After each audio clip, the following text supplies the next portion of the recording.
Erik Televizyonu'nun sevgili izleyicileri, şimdi karşınızda Doğu Türkistan Vakfı Genel Başkanı Sayın Hamit Göktürk Bey olacak. Değerli hocalarım, aziz Doğu Türkistanlı hemşehriler, sevgili öğrenci kardeşlerim, hepinizi sevgi ve saygıyla selamlıyorum. Ayrıca Türk Dünyası Araştırmaları Vakfı ve onun çok değerli başkanı Sayın Profesör Doktor Turan Yazman hocama da her zaman olduğu gibi yine bu liderimiz, atamız merhum İsa Yusuf Altekin'in vefatının 15. yılı dolayısıyla büyük bir vefatkarlık ve kadirşinaslık örneği göstererek bu toplantıyı düzenledi ve bizleri bir araya getirdiği için de minnet ve şükranlarımı sunuyorum. İnşallah liderimiz, atamız İsa Yusuf Altekin'in ruhu şad olmuştur ve ruhunun da bu salonda olduğunu düşünüyorum. Ben Türkiye'ye geldiğimde 15 yaşındaydım. 1965 yılında geldim. Biz Afganistan'da Türkiye'ye gelme hazırlıkları yapılırken devamlı büyüklerimiz o zamanki birçoğu Allah'ın rahmetine kavuştu. Hepsini burada minnetle ve saygıyla rahmetle anıyorum kendilerini. Devamlı toplantılar yapılırdı. İşte biz de 13-14 yaşında çocuğuz. Bu toplantılara katılır. Merhum Mehmet Emin Buğra liderimiz var. İsa Yusuf Altekin büyüğümüzden gelen mektuplar okunduğu zaman bize heyecanla bu mektupları dinlerdik. Sonra 1965 yılında yine merhum liderimiz, atamız İsa Yusuf Altekin'in çabasıyla İstiklalı göçmen olarak Türkiye'ye geldik. Ekim 1965 tarihinde tabi Doğu Türkistan'da biz duymadık. Çünkü İsa Yusuf Altekin'in isminin alınması suçtu. Büyük bir suçtu. Tabi bilemedik orada. Büyüklerimize anlatmazdı. Fakat ben kendisini Kasım 1965 tarihinde Kayseri'ye biz geldikten bir ay sonra ziyarete gelmişti. O zaman tanıma şerefine nail oldum. Daha sonra Kurban Bayramı idi. Böyle Nisan bahara doğru 1966 yılının, yani biz geldikten aşağı yukarı 6 ay sonra kendisi o zamanki Milli Türk Talebe Birliği'nin başkanı olan burada da şimdi aramızda Allah'tan uzun ömürler, sağlıklı uzun ömürler nasip etmesini dilerim. Rasim Ginis'le büyüğümüzle beraber bir Kurban Bayramı'nın son günleri olsa gerek Kayseri'ye teşrif etmişlerdi. Orada bize ikinci bir bayram olmuştu. Yine burada bir tanışma, eline öpme, sohbetinde bulunma şansını elde etmiştim. Esas benim kendisinin özel ilgi gösterdiği olayla şöyle gelişti.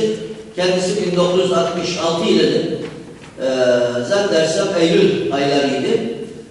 İstanbul'daki büyüklerimiz, işte merhum validemiz Fatma Hanım'la beraber, diğer hemşehrilere beraber Kayseri'ye bizi ziyarete gelmişti. Doğu Türkistanlıları. Biz yaklaşık 10 ay evvel Kayseri'ye yerleştirilmiştik.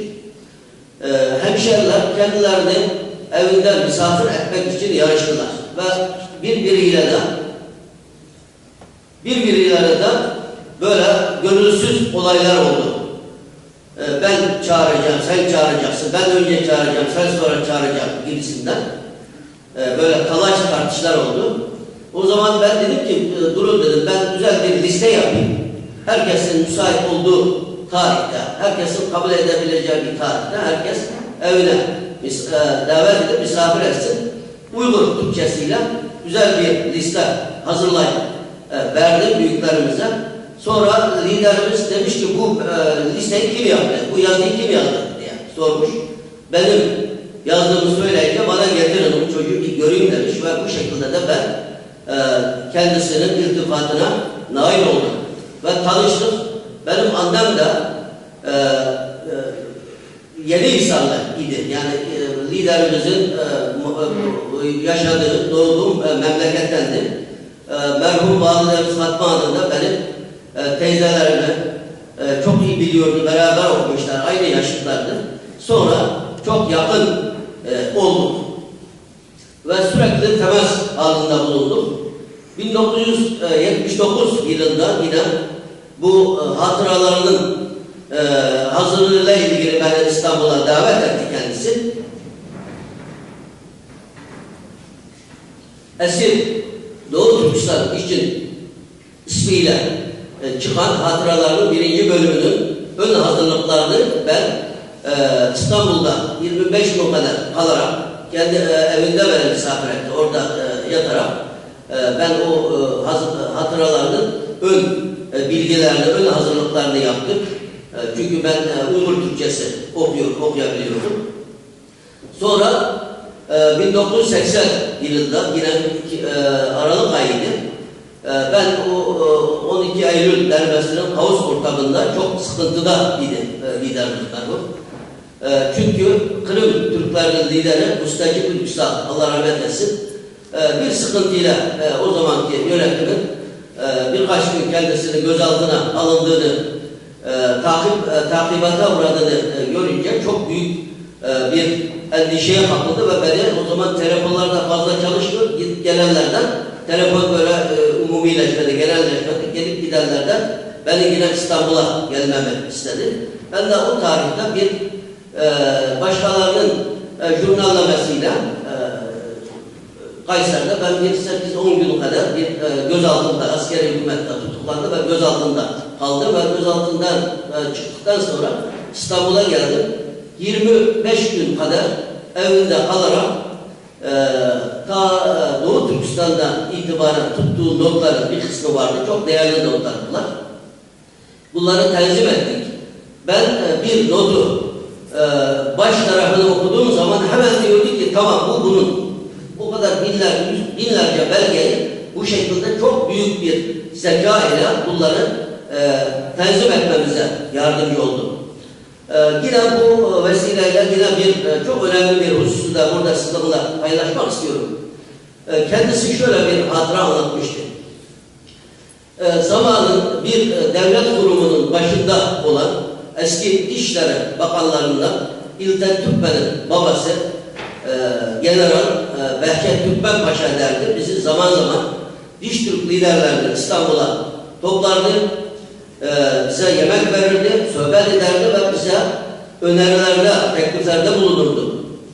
Bizim bunların en büyük şeylerden biz onların teklifiyle işte Doğu Türkistan Milli Merkezi, Batı Türkistan Milli Merkezi, Kuzey Kafkasya Milli Merkezi gibi bu tavsiye üzerinde biz bu milli merkezleri gayri resmi olarak kurmuştuk ve bütün diş temaslarımızda, müracaatlarımızda bu sıfatı kullanıyor idik.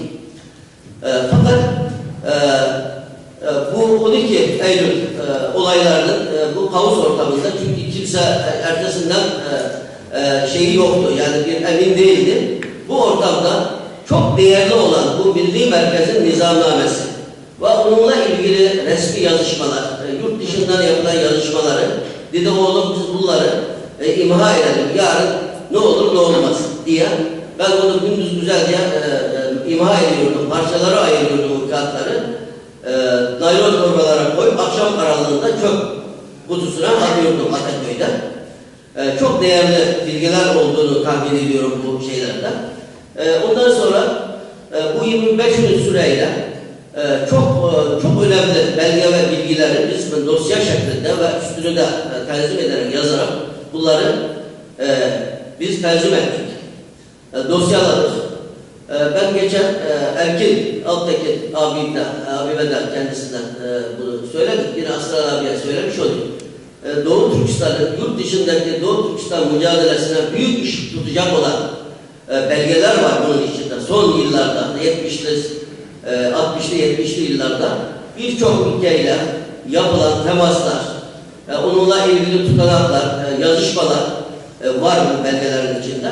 Bu belgeler Doğu Türkistan mücadele tarihinde ve bundan sonraki mücadelemize büyük ışık tutacağını, bize büyük bilgiler sağlayacağını inanıyorum. Ben Erkin Altekin abiye de rica ettim. Bu belgelerin dedim hiç olmazsa çok önemli olan bir kısmını yine bunu bir tercüme ederek yayınlayalım, kamuoyunun bilgisine sunalım diye kendisine ricada bulundum. Yine Arslan abiye de bu arada bunu yine tekrar ben hatırlatmış olayım.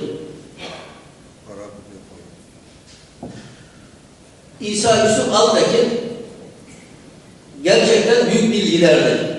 İnsan bakan olabilir, vakıf, dernek başkanı olabilir, başbakan olabilir, cumhurbaşkanı olabilir ama lider olamaz. Herkes lider olamıyor. İsa Yusuf Altekin gerçekten büyük liderdir. Doğu Türkistan davasının temsilini Cenab-ı Allah'ın kendisini memur ettiğine inanırdı her zaman. Yani ben bunun yanında çok bulundum. Çok sohbetlerinde bulundum. Özel konuşmalarda bulundum. Buna çok iman etmiştim.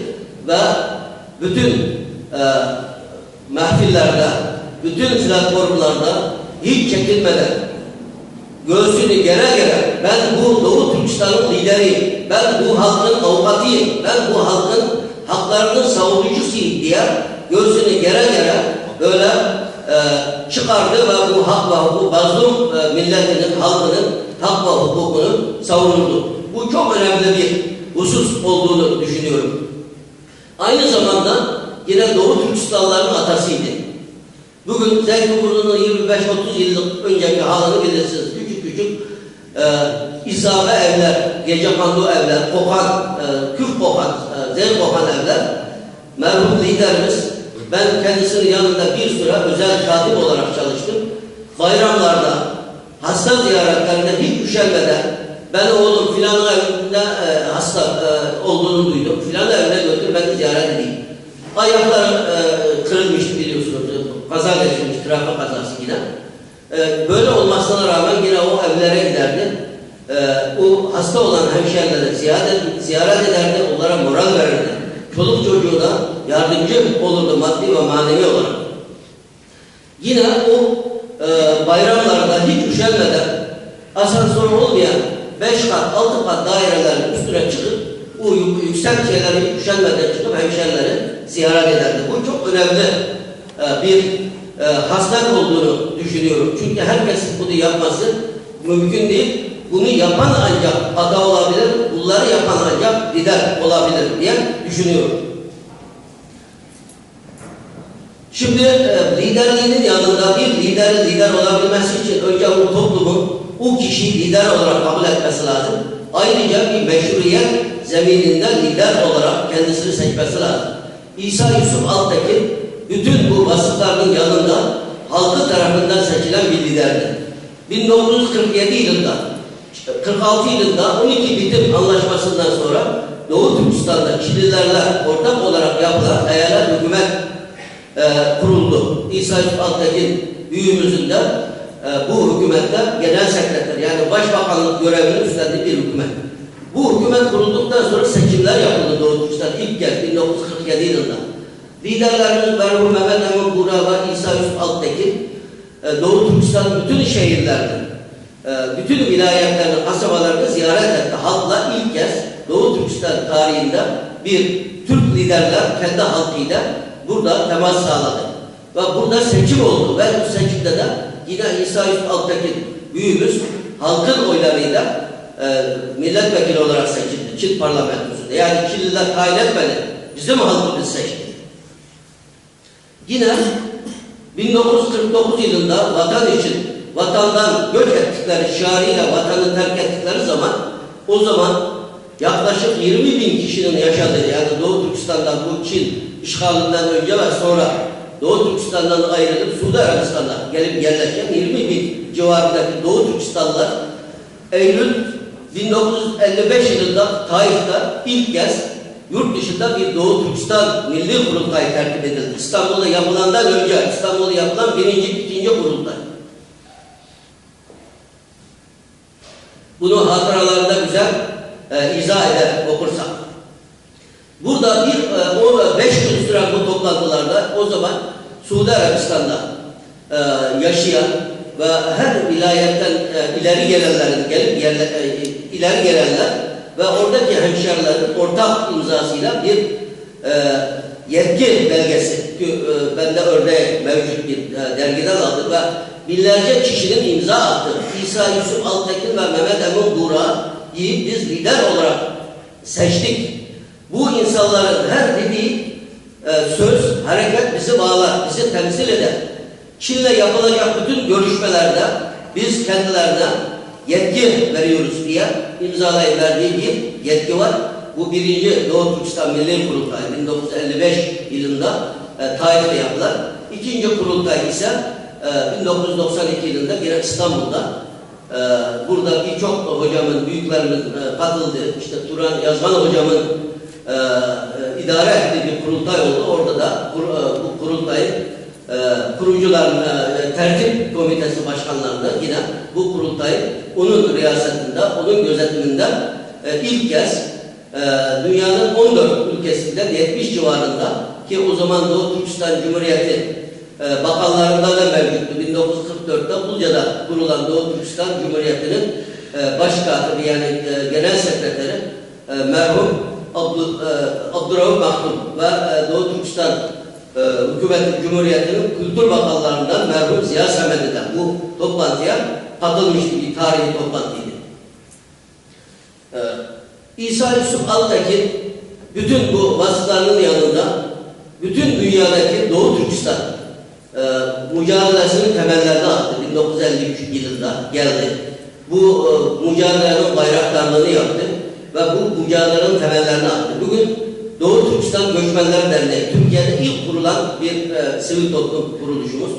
1960 yılında yine liderimiz merhum İsa Yusuf Altekin'in önderliğinde, girişimiyle kurulan bir dernektir. Yine 1978 yılında kurulan benim temsil etmeye çalıştığım Doğu Türkistan Vakfı'nın da kurucusu yine İsa Yusuf Altekin büyüğümüz olmuştur. Ben bir aydır bu toplantı hazırlıklar yapılırken biz Doğu Türkistan'dan gelip vakfın girişimiyle Türkiye'de öğrenim gören öğrenciler her cumartesi günü topluyoruz. Bizim medresemizde şimdi restorasyona girdi ama bir kütüphanenin bir bölümünü orada bir salon haline getirdik. Öğrencilerimize şunu anlattım. Bakın İsa Yusuf Altekin siz duymadınız memlekette bilmiyorsunuz. Sizin isminizi anmanız suçtur. Bunu biliyorum ama burada toplantı olacak. Sizin burada okumanıza sebep olan kişi odur. O yolu bu kişi açtı. Türkiye'de Doğu Türkistan'ın İsa Yusuf Altekin ve Mehmet Emin Buğra tanıttı. Mehmet Emin Buğra'nın vefatından sonra İsa Yusuf Altekin bu bayrağı tek başına yıllarca dalgalandırdı. Bizi getirdi bak, bizi yetiştirdi.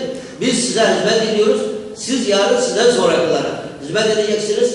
Sizin gelmenize sağlayan, gelmenize yol açan bu büyüğümüzün, bu liderimizin mutlaka toplantısına gelin dedim. Bu öğrencilerimiz ilk kez böyle bir toplantıya katılıyor bu sene gelen. Ve bu öğrencilerimizin katılması bakımından da çok önemli olduğunu düşünüyorum bunu. Biraz evvelki konuşmacı büyükler söyledi. İşte İsa Yusuf Altekin devamlı insan yetiştirmekten bahsederdi. Evet, İsa Yusuf Altekin çok insan yetiştirdi. Ve Doğu Türkistanlar ve Doğu Türkistan davası yetiştirdiği insanlarla bugün uluslararası düzeyde, uluslararası arenada temsil edilir hale geldi. Şöyle bir misal vereyim size. Ömer Kanat bizim benden sonra İsa Yusuf Altekin büyüğümüzün, liderimizin katipliğini yaptı. Burada Servet Bey de kendisini yakından bilir. Bu vakıfta çalıştı. İsa Yusuf Altekin büyüğümüzün bir süre özel katipliğini yaptı. Bugün Ömer Kanat Rabia Hanım'ın yardımcısıdır Amerika Birleşik Devletleri'nde. Geçen hafta Rabia Hanım Nobel Barış Ödülü törenine Norveç kralının daveti üzerine katıldı. Ve bu toplantıya Ömer Kanat yine İsa Yusuf Altekin'in yanında onun yetiştirdiği kişilerden biridir. İkincisi işte ben kendime örnek vereyim. Ben kendisiyle vefatına kadar çeşitli aralıklarda da olsa İstanbul'a geldikten sonra hemen hemen her hafta yanında görüşme, yanında bulunma şerefine, mutluluğuna eriştim.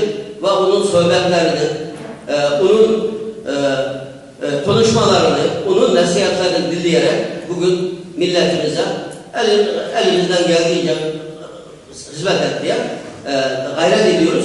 Bu da İsa Yusuf Altekin'in emeklerinin, çabalarının boşa gitmediğinin bir delili olduğunu düşünüyorum.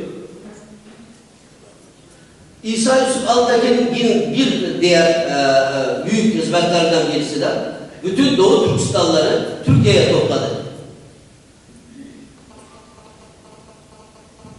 Vatansız Doğu Türkistanları vatan sahibi yaptı.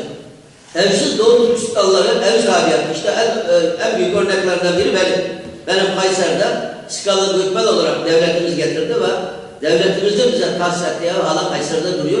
30 sene o evde oturduk. 4 tane çocuk büyüttük ve her günden İsa Yusuf Altekin büyüğümüze ve devletimize dua ediyor.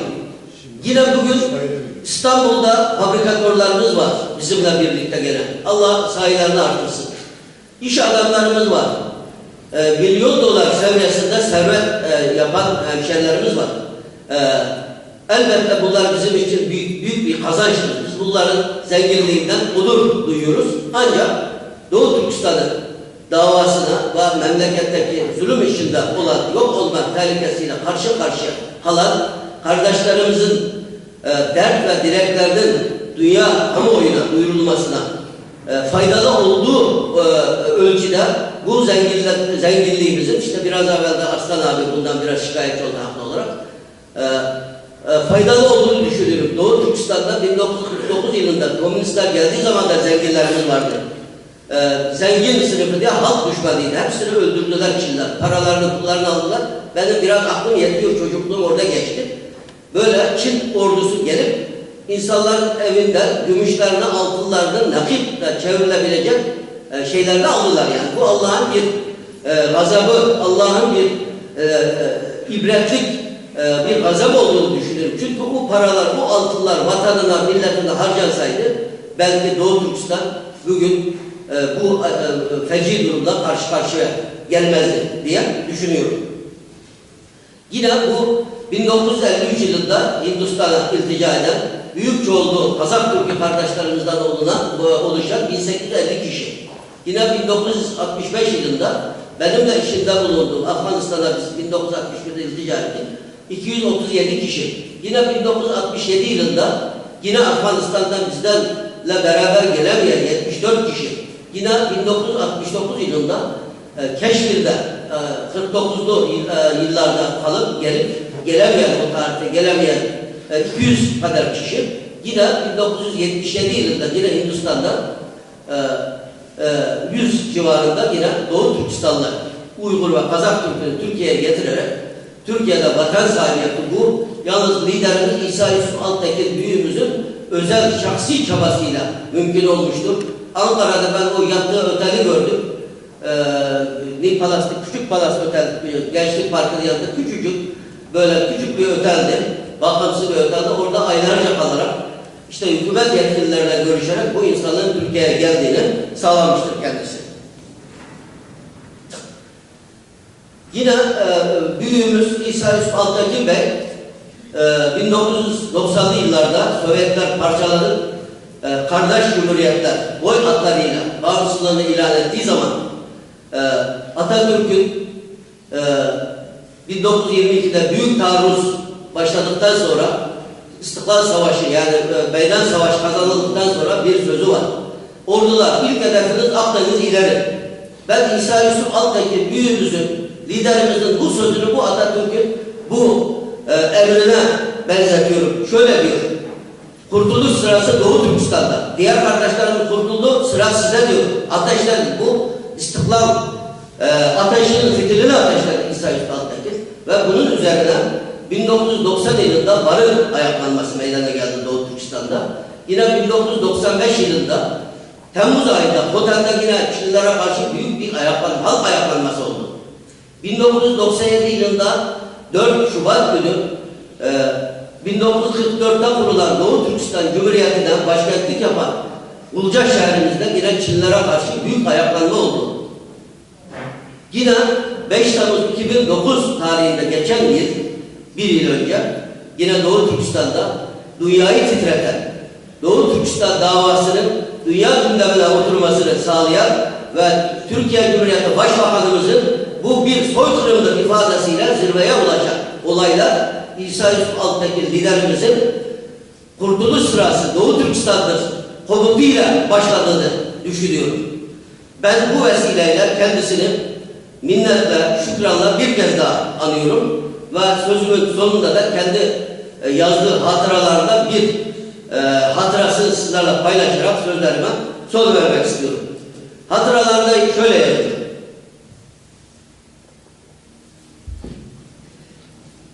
İsa Yusuf Altekin Bey aynı zamanda eyalet hükümetinde başbakandır. Aynı zamanda da Çin parlamentosunda Doğu Türkistan'da temsil eden bir parlamenterdir. Kendisi Doğu Türkistanlı parlamenterlerle birlikte o zamanki Çin Cumhurbaşkanı Mareşal Can Gençek'le görüşmeye gidiyor, bir randevu talep ediyor. Diyor ki işte Doğu Türkistan'da siz böyle yüksek dereceli muhtariyet verin. Yani Rus tehlikesi var o zaman. Bak siz bizi haklar tanırsanız, biz orada güçlenirsek komünizm tehlikesi sizden de uzaklaşır. Can Gençek şöyle diyor. Ya diyor siz diyor geri kalmış bir halksınız. Siz dünyadan soyutlanmış durumdasınız. Dünyada olup bitenlerden haberiniz yok.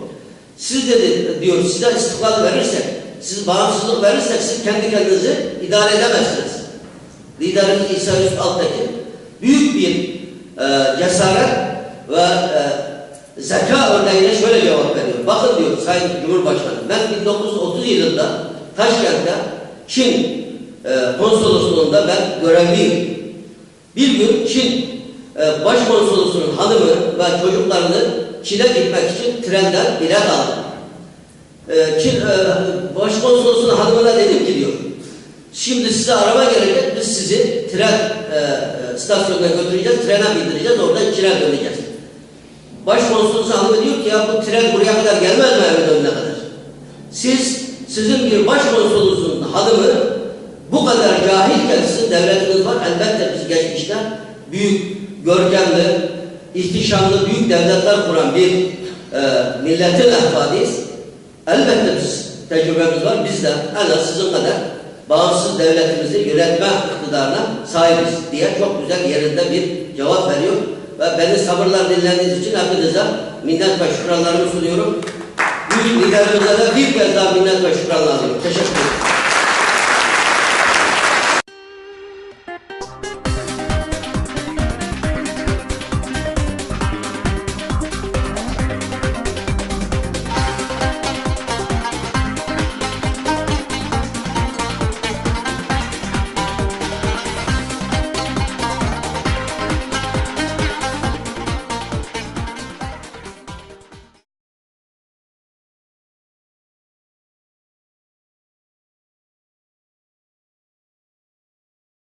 Yaşında çocuğuz. Bu toplantılara katılır. Merhum Mehmet Emin Buğra liderimiz var. İsa Yusuf Altekin büyüğümüzden gelen mektupları okunduğu zaman bize heyecanla bu mektupları dinlerdik. Sonra 1965 yılında yine merhum liderimiz, atamız İsa Yusuf Altekin'in çabasıyla İstiklalı göçmen olarak Türkiye'ye geldik. Ekim 1965 tarihinde tabi Doğu Türkistan'da biz duymadık. Çünkü İsa Yusuf Altekin'in isminin alınması suçtu. Büyük bir suçtu. Şükranlarımı sunuyorum.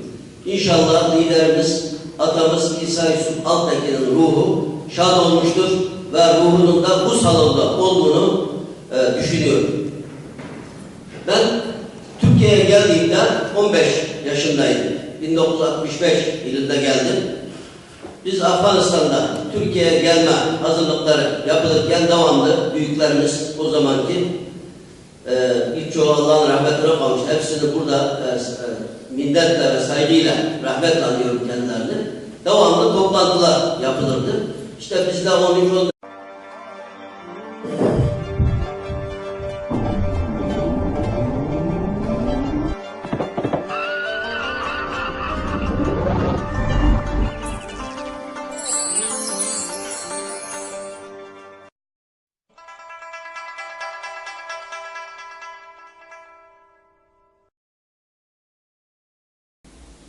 Erik Televizyonu'nun sevgili izleyicileri, şimdi karşınızda Doğu Türkistan Vakfı Genel Başkanı Sayın Hamit Göktürk Bey olacak. Değerli hocalarım, aziz, tabi bilemedik orada, büyüklerimize anlatmazdı.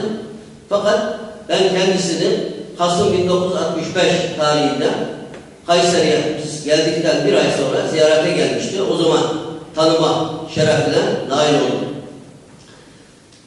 Daha sonra Kurban Bayramı idi.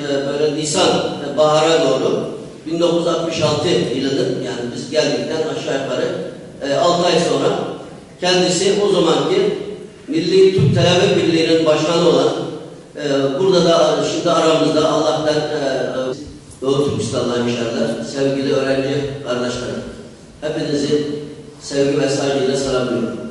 Ayrıca Türk Dünyası Araştırmaları Vakfı ve onun çok değerli başkanı Sayın Profesör Doktor Turan Yazman hocama da her zaman olduğu gibi yine bu liderimiz, atamız merhum İsa Yusuf Altekin'in vefatının 15. yılı dolayısıyla büyük bir vefatkarlık ve kadirşinaslık örneği göstererek bu toplantıyı düzenledi ve bizleri bir araya getirdiği için de minnet ve